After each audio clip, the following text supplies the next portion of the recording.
Welcome back at 8:15. Advocates recently recognized April as Second Chance Month, the time to address the importance of people's safe reentry into society after incarceration.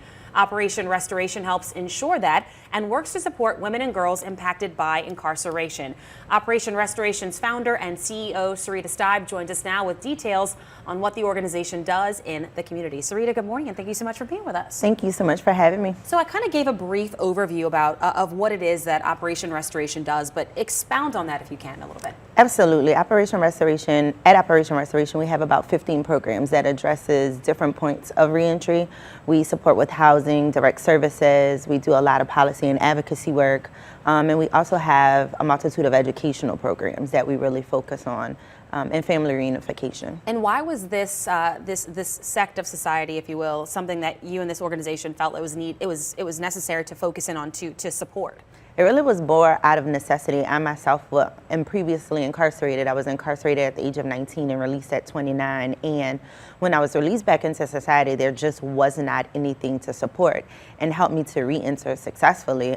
The reason I think that outside of my family, my re-entry was so successful is other formerly incarcerated women who walked me through different processes that I needed, helped me get my birth certificate, connected me to jobs, housing. I mean, it was kind of like this informal network that ensured, that I was successful. So Operation Restoration really was born out of necessity. So. But if not, like you said, for your family and the network you kind of created on your own, who knows what would have become of you, but you don't want other people to fall into that trap possibly. No, absolutely. I think when you are able to do something successfully and do it well, you have a responsibility to the community, to this world that we live in, to make sure that you share those resources and walk people through the same path that you walk through so they don't have to fall in the same holes that you fall in. And I know you guys, of course, you just mentioned all of the programming and resources you're offering to formerly incarcerated people, but I know that you also are really trying to focus in on supporting women and girls. Absolutely. And tell us about that. Yeah, there are a lot of services. When we talk about mass incarceration in the country, we only specifically target men and talk about men and boys and things that affect them, even though the incarceration rate of women has risen 840% over the last 40 years. And right now, women are going to prison 3 times at a rate 3 times higher than men. So for us, it's really about highlighting that, bringing awareness to it. And also on the back end, once women are released from prison, 44% of black women who are released from prison will be unemployed for 5 years.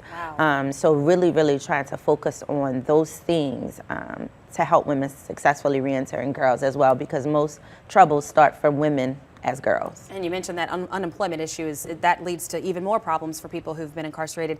You and I were talking just in the hallway on the way in here, and you were saying that that you guys are working to open up a facility in the Mid-City area to continue supporting people who have been incarcerated or those impacted by incarceration. Tell us about that facility. Yeah, absolutely. We have been blessed to have a location that Ms. Benson donated to us about 5 or 6 years ago, but we're really growing and we need a home for our clients and our direct services and our educational programming in the community. We've been partnered with Union Bethel Church for a really long time and renting space from them, but we were able to secure a purchase of a new building, and we are currently in the process of remodeling the building because we want to be able to have somewhere safe and secure for women and girls to come to. So where can people go? We have a couple seconds left for more information on what it is you do and to support all of the work that you guys are doing here in the community. Yes, so on social media, we're Operation Restoration. Our website is www.or-nola.org. You can also reach us by phone at 504-684-9222.